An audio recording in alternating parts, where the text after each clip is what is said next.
Hi!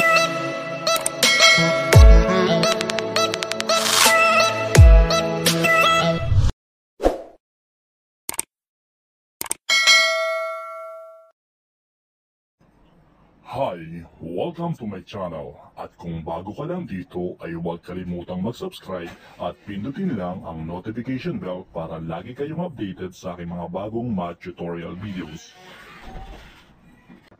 For today's video, ang pag-aaralan naman natin ay laws of exponents. And then mamaya, sasagutan naman natin itong activity na Remember Me This Way. So, tinawag ito class na Remember Me This Way kasi class yung laws of exponents ay topic pa noong grade 7. So, bali i-review lang natin ngayon. Ano nga ba class ang exponent? Halimbawa, dito sa 3 to the 5th power, yung 3 dito ay tinatawag nating base. So, yung base class ay number or pwede ring variable na may kasamang maliit na number na nasa bandang taas nito. So, yung example natin dito ng exponent class is 5. And the base number tells what number is being multiplied, while the exponent or a small number written above and to the right of the base number tells how many times the base number is being multiplied. Ibig sabihin, yung base ay i-multiply natin sa kanyang sarili at yung exponent class ang magsasabi kung ilan beses natin itong i-multiply sa kanyang sarili. Example, simplify natin itong 3 to the 5th power na nasa exponential form. So, gagawin natin siyang expanded form. At para mailipat natin ito class sa expanded form, tulad ng sabi ko kanina, yung exponent ang magsasabi kung ilan beses natin i-multiply ang base sa kanyang sarili. Since 5 class yung ating exponent, so 5 times natin i-multiply yung 3 sa kanyang sarili. Kaya magiging 3 times 3 times 3 times 3 times 3. So, ito na class yung kanyang expanded form. Next, simplify natin. 3 times 3 is 9. 9 times 3, 27. 27 times 3 is 81. 81 times 3 is equal to 243. Okay, isa-isay na natin class yung ating laws of exponents. Number 1, product rule. So, sa product rule, keep the base and add the exponents. So, the quantity of x raised to m times the quantity of x raised to n is equal to x raised to the sum of m and n. Example, the quantity of 2 cubed times the quantity of 2 raised to the 5th power. So, ang gagawin natin class, kokopyahin lang natin yung base, tapos add natin yung exponent.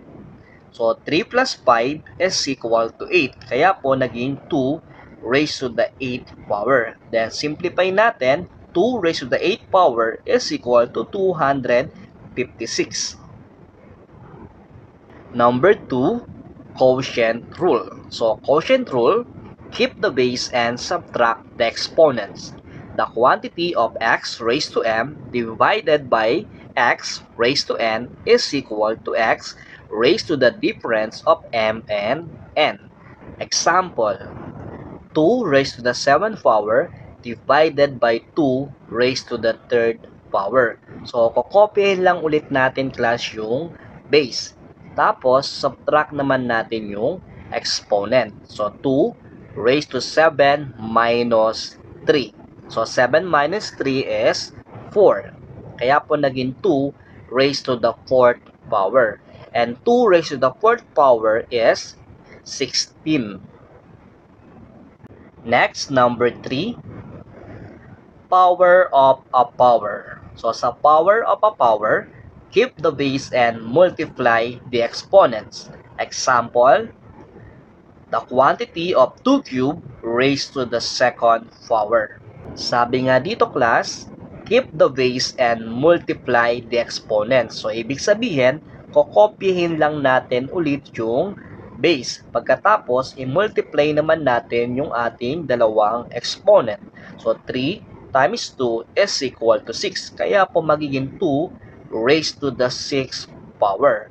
And 2 raised to the 6th power is equal to 64. And for number 4, power of a product. So, sa power of a product naman class, distribute exponents. So, example, the quantity of 3x squared times y cubed raised to the third power. Dito class, sa power of a product, halos kaparehas lang siya ng power of a power. Ang pagkakaiba lang, mas maraming base and exponent dito sa loob ng parenthesis. At ang gagawin naman natin dito, i-distribute lang natin class yung exponent. So, pag distribute natin, magiging 3 raised to the third power times x to the 6th power times y to the 9th power. Next naman, isi-simplify natin yung 3 raised to the third power. So, 3 times 3, 9 times 3 is 27. Kaya magiging final answer class is 27 times x to the 6th power times y to the 9th power. At dito nga class, nawala yung exponent na 9. So, dapat class meron pa yung exponent na 9. So, ang final answer nga natin class is 27x to the 6th power times y to the 9th power. Okay, proceed naman tayo sa number 5. So, number 5, power of a quotient. So, sa power of a quotient, ganun ulit, distribute exponent. So, example natin, so, 3x squared or the quantity of 3x squared over 4 raised to the third power. So, i-distribute lang ulit natin yung exponent. Kaya magiging 3 raised to the third power times x to the 6th power divided by 4 raised to the third power. Pagkatapos class, simplify lang natin yung 3 raised to the third power and 4 raised to the third power. So, 3 raised to the third power is equal to 27. And 4 raised to the third power is 64. Kaya naman, naging 27 x to the 6th power divided by 64. Next, number 6. Zero law of exponent. So, sa zero law of exponent class, any base powered by zero exponent equals 1. So, ibig sabihin, kahit anong variable or number powered by zero exponents equals 1. Wag lang class na yung base mo ay equal to 0. Kasi kapag 0 raised to the 0 power, undefined na po yun. So, example natin class dito sa zero law of exponents. The quantity of 3x squared over 4 raised to the 0 power. So, since class, lahat naman ay nasa loob ng parenthesis, then powered by 0 exponent, so ibig sabihin, ito ay equal to 1. Okay, last, number 7, negative law of exponents. So, negative law of exponents, if the base is powered by the negative exponent, then the base becomes reciprocal with the positive exponent. So, x raised to negative m is equal to 1 over x raised to m. So, ibig sabihin class, kapag meron tayong negative exponent, kukunin lang natin yung kanyang reciprocal tapos gagawin lang nating positive yung exponent. So, example. So, 3 raised to negative 2 times x to the 6th power times y raised to negative 3. So, dito class, yung 3 and y ang mayroong negative exponent. So, kukunin natin ang reciprocal ng 3 raised to negative 2 and y raised to negative 6. At ang reciprocal class ng 3 raised to negative 2 is 1 over 3 squared. Sa y raised to negative 3 naman ay 1 over y cubed. Tapos, multiply lang natin ito sa x raised to the 6th power. Kaya naman class, magiging x to the 6th power over 3 squared times y cubed. Next, simplify naman natin yung 3 squared. Kaya magiging x to the 6th power over 9y cubed. Ngayon, sagutan na natin class yung remember me this way. So number 1, so ito class ay product rule. So keep the base and add the exponent. So 5 plus 3 is 8. Kaya b raised to the 8th power. So number 2 naman, so ito naman class ay power of a quotient. So i-distribute lang natin yung exponent. So 2 times 3 is 6 and 4 times 3 is 12. Kaya r raised to the 6th power divided by s to the 12th power. Next, number 3.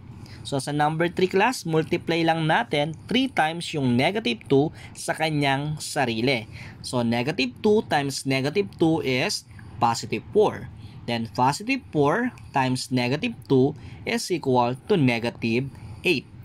Sa number 4 naman class ay combination ng quotient rule at negative exponent or negative law of exponent. So 10 divided by 2 is equal to 5.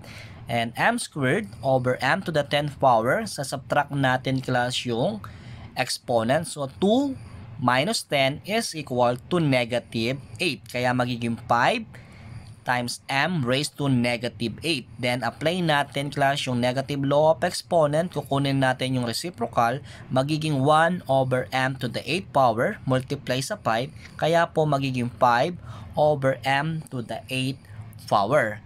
Then sa number 5, so ito naman na example ng power of a power. So multiply lang natin yung exponent. 3 times 5 is 15. Kaya po m to the 15th power. So hanggang dito na lang class. Kung meron kayong hindi naintindihan at meron kayong katanungan, ilagay lang sa ating comment section at isa-isa po natin yang sasagutin. Muli, maraming salamat sa panonood. God bless.